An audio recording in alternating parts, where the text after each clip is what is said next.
Tonight we're stepping into the boots of men who marched beneath the burning Egyptian sun. We're going to wander through the daily life of the ancient soldier, from dawn drills to the weight of armor, from guarding the mighty Nile to serving the pharaoh himself. You'll see how they trained, how they ate, how they prayed, and how their lives shaped one of the world's greatest civilizations. But before you settle in, make sure you've hit that subscribe button and drop your city name and local time down in the comments so we know exactly where in the world you're watching us from. If you imagine the life of an Egyptian soldier thousands of years ago, you might picture bronze weapons, chariots, and battles along the Nile. But what did these men actually do in their day-to-day lives when they weren't marching off to war? Ancient Egypt was not just pyramids and temples. It was also a land guarded and shaped by its armies. Soldiers were the backbone of the kingdom, and their routines tell us a lot about how this civilization kept its power and order in Egyptian soldiers. Life began early, and often it wasn't even by choice. Young men from farming families could be called into service when the pharaoh needed more troops. Others joined willingly, hoping for food pay or even a chance to rise in status. Egypt's rulers promised rewards like land cattle or tax exemptions to men who served bravely. For a poor villager, this could mean a chance to change the future of his family. So, becoming a soldier wasn't just about fighting, it was about survival and opportunity. Most soldiers lived in simple barracks when on duty. These were not luxurious by any means. Imagine rows of mud brick rooms, packed with men sleeping on mats with little personal space. Food was usually bread, onions, fish, and beer, the staples of the Egyptian diet. Meals were simple but steady, and for many poorer recruits, army food was better than what they got back home. This was one of the reasons some men were willing to enlist, because at least they wouldn't go hungry. Daily training took up much of their time. Soldiers drilled with spears, bows, and shields, practicing over and over to move in formation. Chariot units trained separately, since handling horses and shooting arrows at the same time required great skill, unlike the image of a chaotic battlefield. Ancient Egyptian armies were carefully organized. A soldier's discipline was seen as just as important as his courage. The idea was that when hundreds or even thousands of men moved like one, the pharaoh's enemies stood no chance. Training wasn't only about weapons. Soldiers also had to stay physically fit, running long distances in the hot sun, carrying heavy loads, and learning to swim across canals or parts of the Nile were all part of the routine. Strength and endurance were as important as skill with a weapon, because Egypt's wars often meant long marches through deserts or up into foreign lands like Nubia and Canaan. Life as a soldier was exhausting, but that was the point. The army wanted men who could push through hunger, heat, and fatigue without breaking. When there wasn't an immediate war, soldiers took on many other duties in Egypt. Some guarded temples and palaces, standing watch to protect the wealth of the gods and the pharaoh. Others acted as a kind of police force, keeping order in towns, collecting taxes, or chasing down bandits. The presence of trained armed men gave Egyptian society a sense of control and stability. For the common people, the sight of soldiers was a reminder of the pharaoh's power reaching into every corner of the land. Religious duties also played a role in their lives. Ancient Egypt tied nearly everything to the gods, and soldiers were no exception. Before campaigns, they took part in rituals meant to win divine favor. Priests blessed weapons, sacrifices were offered, and soldiers swore loyalty not just to the pharaoh, but to the gods who were believed to guide his rule. Serving the state was also seen as serving the divine order, or mat, the balance of the universe. This spiritual side of soldiering made their role even more respected. Of course, not every soldier was treated equally. The Egyptian army was divided into ranks. Just like in modern militaries, officers lived far more comfortably than common soldiers. Captains and commanders were often drawn from noble families or rewarded veterans, and they could live in larger houses with better food and servants.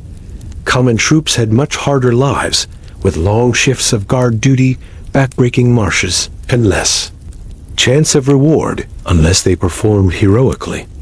Still, even a basic soldier could win status if he served long enough or caught the attention of his superiors. It's easy to forget that soldiers were also husbands and fathers.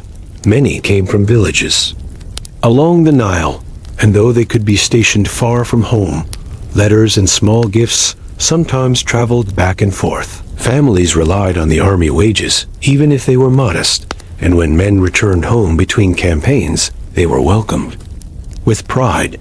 They were seen as defenders of Egypt's wealth and sacred order. In a world where droughts, floods, and enemies always threatened, having a soldier in the family gave a village a sense of safety at night. Life in the barracks slowed down. After training drills or patrol, soldiers sat together eating their meals and sharing stories. Some gambled with knucklebones or played board games like Senet, which was popular in Egypt. They sang songs, told jokes, or boasted about their bravery. Soldiers might sharpen their weapons or patch their shields, preparing for the next day.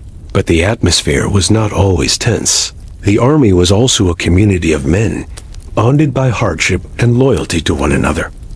A soldier's best protection on the battlefield wasn't just his shield, but the man standing beside him. Even during peaceful times, the army was never idle. The Nile Valley was a tempting target for enemies because of its wealth, so soldiers often patrolled the borders, guarding fortresses in the desert or outposts in Nubia. These forts weren't glamorous, just dusty walls of mud brick with limited supplies. Life at a border garrison could be lonely and harsh. Soldiers had to watch for raiders or keep local populations under control. Still, for the pharaoh, these outposts were crucial. They were the shield, protecting Egypt's lifeline, the Nile, from outsiders. What is fascinating is that soldiers were not just warriors, they were also builders during large construction projects like temples or canals. Armies were used as labor forces. If the pharaoh commanded a grand monument, thousands of soldiers might be put to work hauling stone and carving blocks. The logic was simple: idle soldiers could become restless, so keeping them busy served both practical and political purposes. This also tied the army even more closely to the state. Their hands not only defended Egypt but built the wonders that still amaze us today. One might think that being a soldier was all duty and hardship, but it did offer a path to honor. Successful campaigns could mean rewards. Soldiers who distinguished themselves might be given land, cattle, or even slaves captured in war. Such rewards could transform a man's life, turning him from a poor farmer into a landowning veteran, respected in his village. This was one of the powerful motivations to serve. Not everyone achieved such rewards, but the chance was always there, and it kept men loyal to their pharaoh and their officers. Short, the daily life of an Egyptian soldier was a blend of training, hard labor, and duty to both the state and the gods. These men lived with discipline, but also with a sense of pride, knowing that their service was essential. Without them, the Nile's riches could not be protected, the temples could not be secured, and the pharaoh's will could not be enforced. They were the silent guardians of Egypt's golden age, and their routines, though often exhausting, gave the kingdom its strength and endurance across centuries. When people think of soldiers, they often imagine warriors who live only for the battlefield. But in ancient Egypt, the life of a soldier was much more complex. Their days were shaped not just by war, but by seasons' work and ritual. Soldiers were both protectors and part of the community. Their daily routines linked them to every corner of Egyptian life, and this balance is what made their role so fascinating. A day for a soldier often began before sunrise. The Egyptian climate meant that mornings were cooler and more comfortable, so soldiers were expected to wake early. Training started as the sun rose and the Nile turned gold in the light. Men gathered in open fields or practice grounds to drill with weapons. Spears and shields were the most common tools, but archery was also an important skill. Instructors barked orders while groups of men formed tight lines, learning to march in step. The army believed that unity was power, and so the simplest drill of moving as one body was repeated over and over until it became second nature. Weapons practice could last for hours. Soldiers hacked at wooden dummies with bronze axes or thrust at targets with spears. The idea was not only to sharpen skill, but also to toughen the body. Calloused hands, blisters, and sore muscles were part of the routine, but these were seen as marks of pride. The Egyptian army knew that battles were won, not just with sharp blades, but with men who had endured hardship and could keep pushing forward. The constant repetition of drills created a rhythm to the day and bonded soldiers into one unit. After training came chores. Barracks were not maintained by servants, at least not for ordinary troops. Soldiers cleaned their living spaces, repaired their mats, and patched torn clothing. They maintained weapons by sharpening blades, polishing shields, and ensuring bows were strung correctly. Discipline extended beyond the battlefield. A soldier was expected to keep his gear in order because neglect could cost lives during a real campaign. In this sense, their routine was not so different from modern armies, where small details build up to larger success. Meals were taken in groups, and the food reflected the core Egyptian diet. Soldiers ate bread made from emmer wheat, along with onions, garlic, and salted fish. Beer was the common drink, not strong like modern versions, but a thick and nutritious brew that provided calories and hydration. Meals were more than just sustenance. They were also moments of rest and camaraderie. Men swapped stories, laughed, and debated about past battles or village gossip. The shared table built bonds just as much as drills did. Soldiers were not only fighters, but also a community that lived and worked together. Once meals ended, the afternoon often shifted to guard duty or patrols. Some men were assigned to stand watch at temples and palaces. These were considered sacred posts, since protecting the treasures of the gods was no small responsibility. Others patrolled roads, checking travelers and merchants. This served two purposes: keeping the peace and reminding ordinary people that the pharaoh's reach extended everywhere. Even in times of calm, the sight of armed men ensured stability across Egypt. Villagers may not have seen the pharaoh himself, but they saw his soldiers and knew his power was real. In cities, soldiers acted almost like policemen. They broke up disputes, guarded officials, and sometimes collected taxes. Soldiers might escort scribes or tax collectors as they went from farm to farm, ensuring grain and livestock were delivered to the state. Not surprisingly, this role made soldiers both respected and resented. On one hand, they symbolized order. On the other, they could feel like the heavy hand of authority. Ordinary farmers might grumble about soldiers taking their grain, but they also relied on those same men to protect them from raiders or bandits. Evenings for soldiers varied, depending on whether they were stationed in a city barracks, a frontier fortress, or marching on campaign. In a city barracks, evenings might mean more training or ceremonies. Priests sometimes led small rituals asking for the favor of the gods. Soldiers lit oil lamps, played board games like Senate, or simply rested after a long day. In border forts, evenings were harsher. Men kept watch along the walls, scanning the horizon for danger. Loneliness was a constant challenge in those places, but shared hardship often made bonds between soldiers. Even stronger religious belief was woven into almost everything Egyptian soldiers did. The concept of Mat, the idea of cosmic balance and order, guided their service. Soldiers believed that by protecting the state, they upheld this divine order. Before campaigns, sacrifices and rituals were performed, priests blessed the army, and the pharaoh himself often took part in ceremonies. Soldiers marched under banners of the gods, feeling that their weapons were guided by divine will. For men who lived in a world of uncertainty, this faith gave comfort. They believed their struggles were not just for survival, but part of a sacred duty. One of the lesser-known aspects of soldier life was their role in labor projects. Egypt's greatness was not built by slaves alone. Soldiers were often called to help construct canals, dig irrigation ditches, or move stone blocks for temples. The army was a powerful labor force, and the pharaoh used it whenever he needed large numbers of disciplined men to complete tasks quickly. This work might have felt less glorious than battle, but it tied soldiers directly to the monuments and infrastructure of Egypt. Without them, many of the wonders we see today might never have been finished for those stationed near. The Nile patrols on boats were also part of the job.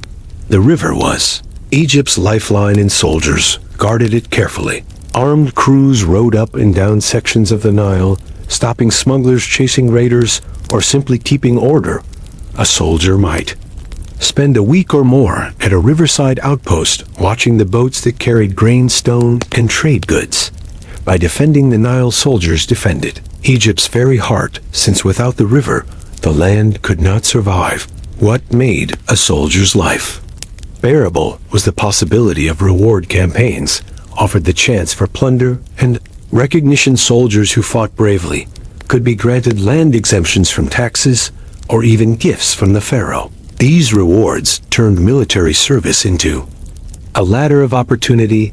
A man who started as a poor farmer might return home with wealth or land, raising his family's status in the village. Such success stories inspired others to join and ensured loyalty to the throne. Soldiers endured hardship because they knew that service could change their fate. Still, the life of a soldier was never easy. Marching in the desert heat meant cracked lips and blistered feet.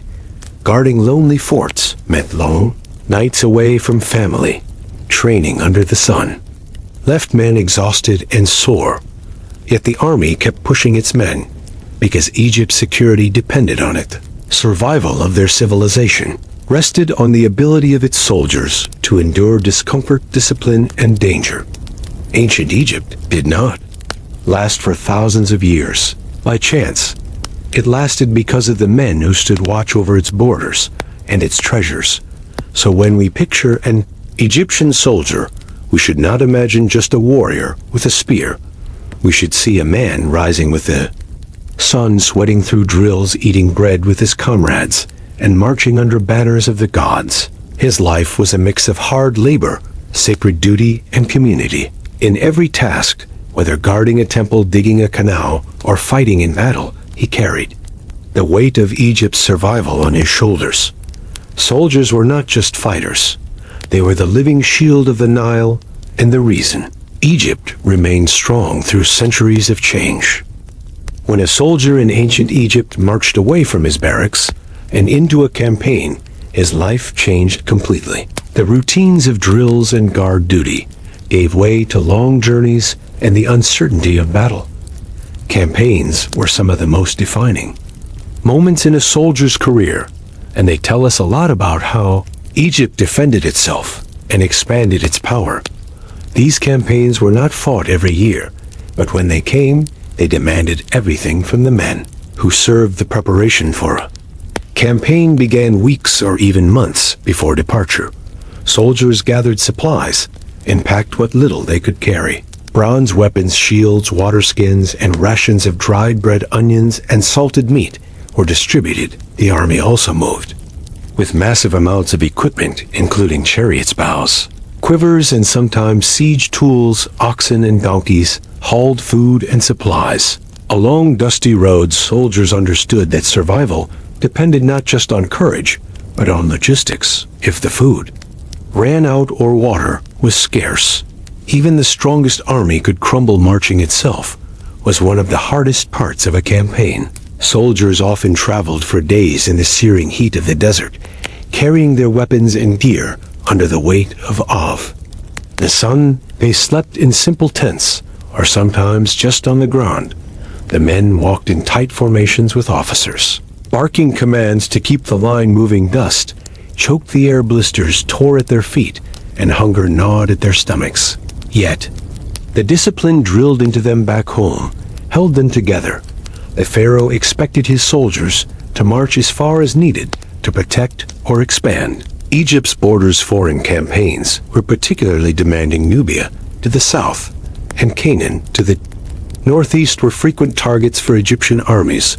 The Nile Valley itself was protected by deserts, but once soldiers left its green strip they entered hostile lands. Nubia meant mountains and rocky terrain, while Canaan meant long march through arid landscapes filled with enemies who knew the land better than the Egyptians. These campaigns were about more than land, they were about resources. Egypt's wealth depended on gold, timber, and trade routes, and soldiers were the ones who secured them. When the army finally reached the enemy's territory, battles could take many forms. Some were quick raids striking villages or forts to capture supplies. Others were larger confrontations, where thousands of men clashed in open fields. Chariots thundered across the ground, carrying archers who fired into enemy lines. Infantry advanced behind shields, while officers shouted orders to hold formation. The sound of bronze on bronze, the cries of men, and the roar of animals made battle a terrifying experience. For the ordinary soldier, it was chaos, and survival came down to staying close to comrades and following orders. Not every soldier fought on the front lines. Some were assigned to guard the camp, ensuring that supplies and water were safe. Others managed animals, repaired weapons, or carried messages for commanders. Every role mattered, because even the strongest warriors could not fight if food was stolen or weapons broke. Discipline and teamwork were what turned the Egyptian army into a force that intimidated its neighbors. The pharaoh's reputation often marched ahead of his soldiers, because enemies knew the strength of Egypt's armies and the gods they claimed to serve. Victory in battle was celebrated with rituals. Soldiers believed their success came not only from skill, but from divine favor. Priests traveled with the army, and sacrifices were made to the gods after victories.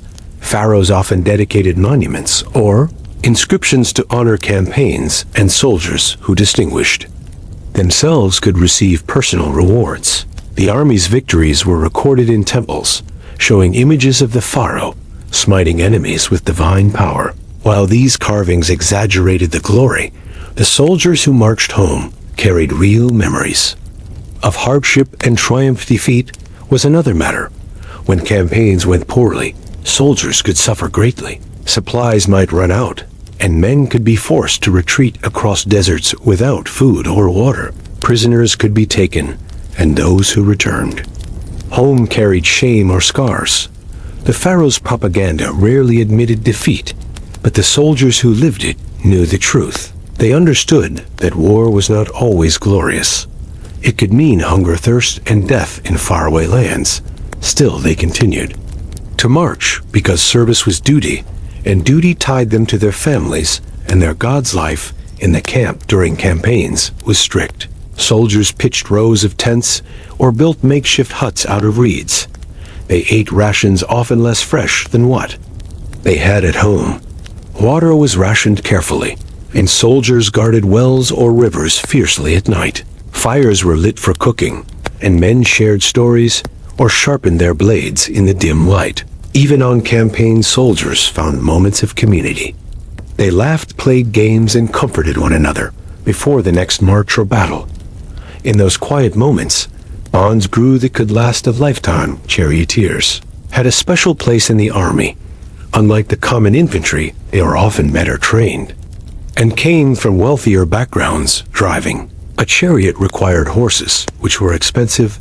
These men carried bows and short spears and could strike quickly before pulling back. Chariots were symbols of elite power, and the pharaoh often rode in one himself. Soldiers admired the charioteers, but also knew that their own shields and spears were the backbone of the army. Without disciplined infantry, the chariots could not succeed. This balance showed how every part of the army mattered. The rewards of campaigns were one of the strongest motivations. Soldiers returned home with loot, captured cattle, and sometimes prisoners who became servants. Wealth was distributed unevenly, of course, with officers and nobles gaining the most, but even common soldiers could earn rewards. A man who left his village with nothing but a spear might return with livestock or land. This made campaigns both dangerous and promising. The risk of death was real, but so was the possibility of transforming one's life. For many men, this chance outweighed the danger. After returning home, soldiers were celebrated. Victorious armies marched into cities with banners held high. Musicians played drums and horns, while the people cheered. Priests blessed the returning men, and offerings were given to the gods. Families welcomed their fathers, sons, and brothers with pride. These moments reinforced the idea that the soldier's life was one of honor. The hardships of marching through deserts or fighting in foreign lands faded in the joy of survival and reward. The pharaoh used these celebrations to remind his people that Egypt's strength rested on its soldiers. But for many soldiers, the memories of campaigns stayed with them. Some carried scars from wounds or pain from long marches. Others remembered friends who never returned. The life of a soldier was filled with loss as much as triumph. Yet this too became part of their identity. They knew that Egypt survived only because men like them endured hardship in faraway lands. Their sacrifices secured the Nile, its wealth, and its temples. In this way, the soldiers' service lived on, not just in monuments, but in the survival of Egypt itself. So, when we think about the campaigns of Egyptian soldiers, we should remember the dust of the marshes, the cries of battle, and the quiet nights in tents far from home. These men were more than warriors. They were carriers of Egypt's ambitions. They were the arms of the pharaoh reaching across deserts and mountains to secure trade wealth and glory. Their footsteps echoed across lands beyond the Nile, and their endurance shaped the destiny of one of the greatest civilizations in history. Away from the clashing of bronze and the dust of campaigns, the life of an Egyptian soldier also had a quieter, more personal side. The men who stood guard over the Nile were not only warriors, they were also husbands, fathers, and sons. Their duties stretched far beyond the barracks and battlefield into family life, village ties, and the expectations of society. Understanding this side of their lives helps us see soldiers as people, not just as figures carved on temple walls. When soldiers were not on active duty, many of them returned to their villages along the Nile. Some were farmers first and soldiers second. They grew barley, wheat, or flax, tended goats or cattle, and helped their families manage the cycles of planting and harvest. For these men, military service was both a duty and a disruption. Time spent away on patrol or campaign could leave fields untended and families struggling. Relatives, neighbors, and sometimes even local officials helped cover the gap, but the absence of a soldier was always felt in his household. For married soldiers, family bonds were both a source of strength and a heavy burden. Wives managed households in their absence, raising children, keeping food stores safe, and making sure taxes were paid. Letters and small goods sometimes moved back and forth between soldiers and their families, although communication was slow and uncertain. When a man returned from long service, he stepped back into the rhythms of home life. Sometimes awkwardly, soldiers were greeted with pride, but they also had to adjust to the reality that life at home had gone on without them. Children of soldiers often grew up hearing stories of campaigns and guard duty. These stories painted service as both dangerous and honorable. Sons sometimes followed their fathers into the army, creating family traditions of service. In some cases, entire communities were shaped by military duty. Villages, near garrisons or forts, had higher numbers of men who served, and this gave those places a different character compared to purely farming settlements. The presence of soldiers connected rural Egypt more directly to the wider political and military world of the pharaoh. Status mattered greatly in Egyptian society and military service could lift a man. Standing common farmers might struggle all their lives to provide for their families, but a soldier who served well could win rewards. Land exemptions from taxes or livestock granted by the state could transform a family's future. This meant that wives and children often looked at military service with mixed feelings. They feared for the safety of their husband or father, but they also hoped for the rewards that could come if he returned. victorious. The promise of a better life kept many men loyal to the army religion, also shaped the family life of soldiers. Just as they prayed for victory on the battlefield, they prayed for protection at home. Amulets, charms, and offerings to the gods were part of daily life. Families placed small statues of protective deities in their homes. Soldiers believed these gods watched over their loved ones when they were far away. The spiritual bond between soldier and family was another thread that tied personal life to the greater rhythm of Egyptian society. And religion festivals were special times when soldiers home from duty could join fully in community life. Ancient Egyptian festivals were lively events filled with music, dancing, drinking, and offerings too.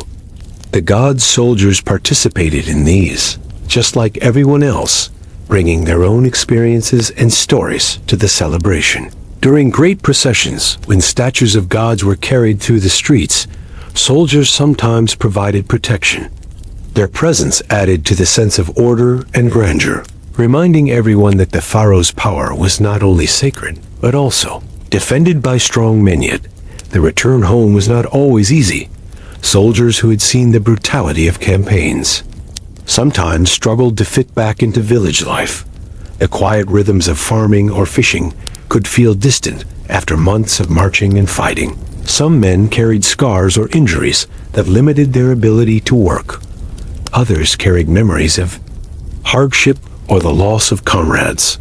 The Egyptians may not have had a word for trauma as we use it today, but the effects of war were felt in their villages. Soldiers coped as best they could, leaning on family, religion, and community for support. Another important aspect of a soldier's personal life was the role of veterans.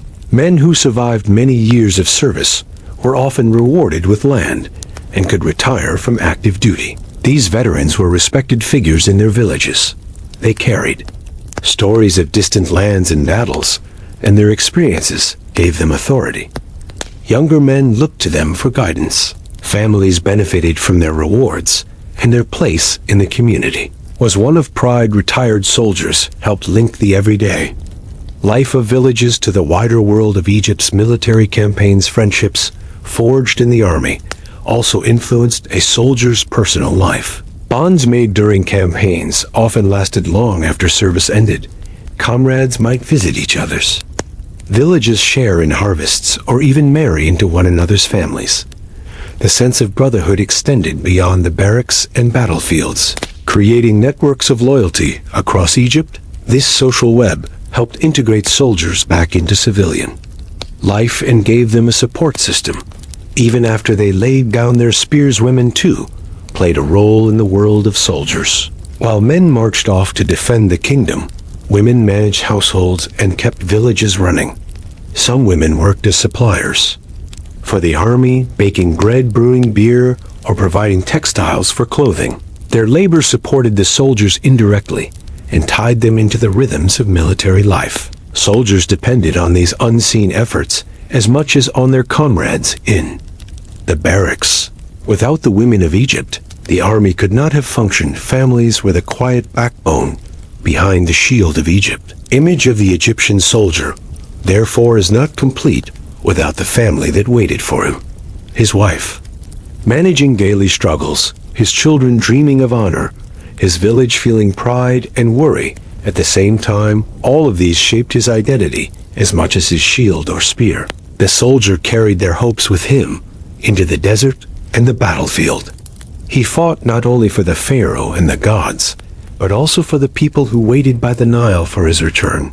When we think of ancient Egyptian soldiers, we often focus on the grand battles carved into temple walls, but behind each figure was a man with a family to return to. He was a farmer, a father, a neighbor, and a husband as much as he was a warrior. His service rippled through his household, his village, and his community. Soldiers were not separate from society. They were woven into its fabric, carrying the weight of both personal and national duty. The story of the Egyptian soldier is also the story of the families who stood behind him and the society that honored and relied upon his sacrifice.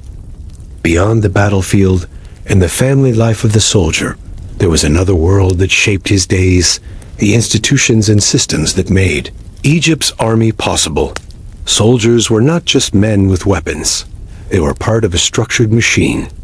Built on ranks, duties, and strict discipline, the order of the military mirrored the order that Egyptians believed governed the universe, and this gave every soldier from the lowest recruit to the highest general a sense of place within the grand design of the pharaoh's Egypt. At the base of the army were the common infantry. These were ordinary men pulled from villages, farms, and workshops. They carried simple shields, spears, and axes, and their main duty was to stand in tight formations. During battle, their training drilled them to move as one, protecting each other with overlapping shields and pushing forward with spears. They were the heart of the army, and although their lives were harsh, they knew they formed the wall that defended Egypt's wealth and temples. Behind every glorious carving of a pharaoh, smiting enemies, stood thousands of these ordinary soldiers. Above them were the specialists. Archers were highly valued because their skill could turn the tide of a battle. Egyptian armies often unleashed volleys of arrows to weaken enemy forces before the infantry advanced. These archers trained daily to draw strong bows and aim accurately, even in the chaos of battle. Charioteers formed another special class. Their speed and mobility made them symbols of power and prestige. While the infantry marched in dust, the charioteers thundered across the battlefield like an elite strike force. Their skill required not just courage, but coordination with horses and fellow riders. Making them some of the most respected men in the army. Officers formed the next layer in the hierarchy. Captains commanded units of men, ensuring discipline was maintained and orders were followed. They were often promoted from the ranks after proving themselves in campaigns or chosen from families with connections to the palace. These men lived more comfortably than the common soldier, with larger quarters and better rations, but their responsibilities were also greater. The pharaoh demanded absolute loyalty, and failure to control their troops could bring severe punishment. Officers were the bridge between the pharaoh's will and the men who carried it out. At the very top stood the generals, and of course, the pharaoh himself. In Egyptian art, the pharaoh was always shown as the ultimate warrior, riding into battle, smiting enemies, and leading his troops. In reality, generals often commanded the details of campaigns, while the pharaoh's presence gave legitimacy and divine authority. These generals were men of high status, sometimes related to the royal family or long-serving veterans. They lived with wealth and privilege, but their reputations were tied to success in war. Victory brought them honor and land. Failure could ruin their careers or worse. Discipline was one of the most important aspects of Egyptian military life. Soldiers lived under strict codes of behavior. Orders were expected to be obeyed without hesitation. Punishments for disobedience ranged from beatings to loss of pay, and in extreme cases, even execution. The pharaoh's army was not a place for personal freedom, but for absolute duty. This discipline created unity and allowed large numbers of men to function as one body on the battlefield. It also reminded soldiers that their service was not just for themselves, but for the gods, and the pharaoh training kept this discipline alive. Even when there was no war, soldiers drilled day after day. They marched in formation, carried heavy loads, and practiced with weapons. The repetitive nature of this training built endurance and obedience. It also made sure that when the time for battle arrived, every man knew his role. The Egyptians believed that victory came from order, not chaos, and the army was the living embodiment of that idea. Soldiers were trained to believe that their lives were part of something greater than themselves, and this belief sustained them. Through hardship, the role of foreign mercenaries added another layer to Egypt's army. Over time, Egypt employed soldiers from Nubia, Libya, and other regions. These men brought different skills. Nubians were famous archers, and Libyans were skilled with spears and cattle-herding tactics. They were integrated into Egyptian units, but often kept their own traditions. Their presence showed the influence and wealth of Egypt, for only a strong state could hire Foreign warriors. Some Egyptians might have looked at them with suspicion, but their value in battle was undeniable, and they became part of the fabric of the military machine religion, once again tied deeply into the structure of the army. Soldiers swore oaths of loyalty, not only to their officers, but to the gods themselves. Before campaigns, sacrifices were made to ensure divine favor. Standards and banners carried into battle often bore the symbols of deities. Soldiers believed that as long as they upheld not the balance of order, the gods would guide their arrows and strengthen their arms. This spiritual connection reinforced discipline. A soldier who disobeyed was not just defying his commander, he was upsetting the balance of the universe. Military also played a role in maintaining Egypt's borders and internal security. Fortresses dotted the edges of the kingdom, especially in Nubia and along desert trade routes. These forts were manned year-round by rotating units of soldiers. Life in a fortress was monotonous, with endless guard duty and patrols, but these outposts were vital. They protected caravans, gold mines, and trade routes, ensuring wealth continued to flow into Egypt. Without the soldiers who stood in these lonely stations, the empire's riches would have been vulnerable to raiders and rival powers. The justice system of the army also shaped a soldier's life. Disputes were handled within the ranks, and officers often acted as judges. Theft, laziness, or fighting among soldiers could result in swift punishments, but the system was also designed to maintain unity. The pharaoh wanted soldiers focused on their duties, not on grudges. Soldiers learned to rely on one another, and the threat of punishment kept them in line. This internal order allowed Egypt's armies to function effectively, even in distant lands far from the Nile. Despite the strictness of the system, there were opportunities for advancement. A soldier who showed bravery or skill could rise through the ranks.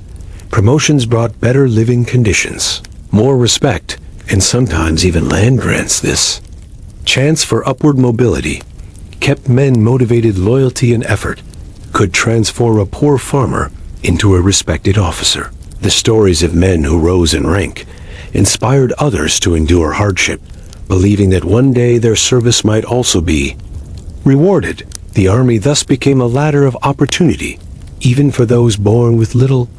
The structure of the military reflected the structure of Egypt itself. At the bottom were the laborers and farmers, represented by the infantry. Above them were the skilled classes like archers and charioteers, mirrored by artisans and scribes. Higher still were the officers and generals, like the nobility and priests.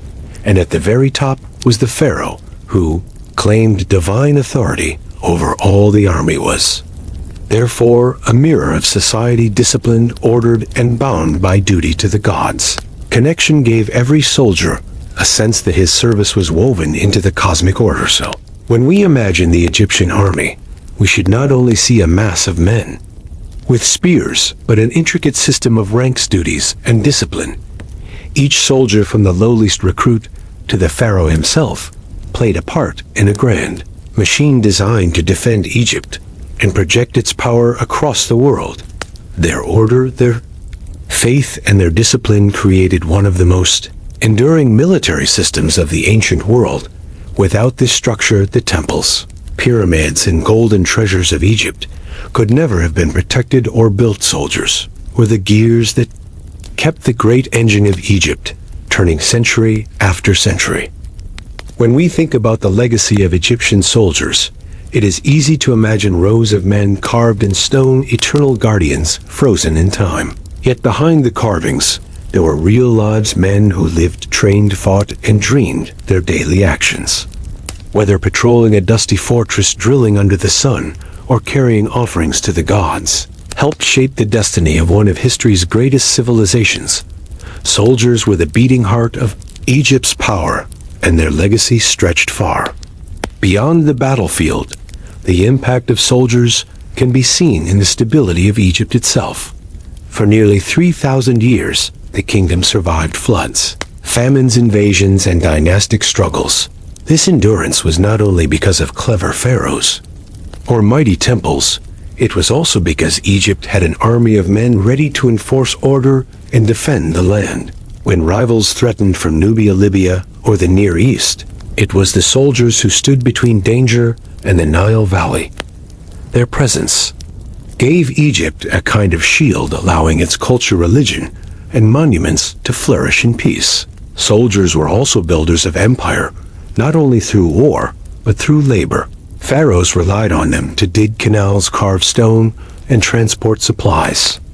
Their hands left marks on projects as grand as temples and as practical as irrigation ditches. In this way, soldiers contributed directly to the prosperity of Egypt long after battles were forgotten.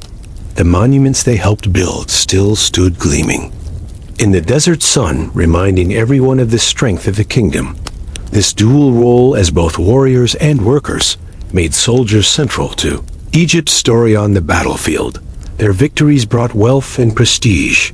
Campaigns secured gold from Nubia, cedar from Lebanon, and trade routes that linked Egypt to distant lands. The treasures that filled temples and palaces often came through the sweat and blood of soldiers. For the people of Egypt, this meant security and abundance. The army ensured that grain flowed along the Nile, that markets bustled with goods, and that the pharaoh's name was respected abroad. Every loaf of bread and every carved statue was in some way protected or made possible by the shield of the soldier. But the legacy of Egyptian soldiers was not only material, it was also cultural and symbolic. They embodied the values of discipline, loyalty, and service to the gods. The image of the pharaoh leading his troops was more than propaganda. It was a statement that the cosmic order of Mat was alive and strong. Soldiers represented that balance. Their presence told Egyptians that the universe was in harmony, that their land was protected, and their gods were honored. Without them, the pharaoh's divine image would have rung hollow. Soldiers gave flesh and blood to the ideals carved on temple walls. Even ordinary soldiers carried this sense of importance in their lives. They may have been poor farmers or fishermen before they joined the ranks, but in the army they became defenders of Egypt. Their sweat and sacrifice elevated them in the eyes of their families and communities. Villages took pride in the men who served, knowing that their sons and brothers were part of something far greater. This sense of belonging and honor was perhaps one of the strongest legacies of soldiering. It bound people together in loyalty to the state and to one another. Generations of soldiers also created traditions that lasted for centuries. Veterans returned home with stories of distant lands, battles won, and comrades lost. These stories were told around fires, during festivals, and at family gatherings. They became part of Egypt's oral history, passing lessons of courage, endurance, and loyalty from one generation to the next. Sons grew up listening to their fathers and uncles, and many of them chose to follow the same path. In this way, the memory of service was kept alive, not just in monuments, but in living families. We must also remember the cost. Soldiers lived lives of hardship, and many never returned home. Some perished in deserts or foreign lands far from the Nile. Others returned, scarred or broken from years of service. Their sacrifices were often hidden beneath the glory claimed by the pharaoh. Yet without these sacrifices, Egypt could not have endured. This resilience of the kingdom was built on their endurance and their willingness to carry burdens that most people never saw. This truth forms a quieter but equally important legacy of the Egyptian soldier. As centuries passed and Egypt's power rose and fell, soldiers remained at the center of events. They defended the land against invaders. They enforced the will of pharaohs. They built monuments and secured trade. When dynasties collapsed or foreign rulers took control, soldiers adapted. They were constant through Egypt's changing history, anchors of stability in a world that often shifted like desert sands. Even when foreign powers eventually conquered Egypt, the memory of its armies remained carved in stone and echoed in the traditions that survive today. When we look at the great ruins along the Nile, it is easy to forget the men who stood watch over them. The pyramids, the temples, and the sprawling cities did not protect themselves. It was the unseen labor of thousands of soldiers that made their survival possible. They guarded the treasures from raiders, maintained order among the people, and carried the pharaoh's banners into distant lands. Without them, much of what we admire today might never have endured. Soldiers were the silent foundation of Egypt's greatness. The story of the Egyptian soldier is not just about war. It is about discipline, family, community, and faith. It is about men who rose each day to drill in the sun, who marched into deserts with little food, and who trusted in the gods to carry them through. It is about fathers who left their children to serve, but returned with pride and honor. It is about builders who carved their strength into temples and canals as much as into enemy lines. Their lives were ordinary in their hardships, yet extraordinary in their impact. When we imagine one soldier sitting in a barracks by a flickering oil lamp sharpening his spear, we see more than a warrior. We see a man tied to his village, to his gods, and to his kingdom. His days were filled with sweat, his nights with brotherhood, and his service with meaning. He may never have been named in inscriptions, but his life was part of a larger story, a story that gave Egypt its strength for thousands of years. The soldier's life was not glamorous, but it was essential, and that is why it deserves to be remembered. The legacy of Egyptian soldiers lives not only in the carvings of temples or the victories of pharaohs, but in the survival of Egypt itself for 3 millennia. This land stood as a beacon of civilization, while others rose and fell. That survival was made possible by men who lived hard lives and carried heavy burdens. They were the silent guardians of the Nile, the builders of monuments, the enforcers of order, and the defenders of faith. Without them, the story of ancient Egypt would be incomplete. Soldiers were the backbone of the kingdom, and their legacy is still felt every time we look at the timeless wonders they helped protect and create.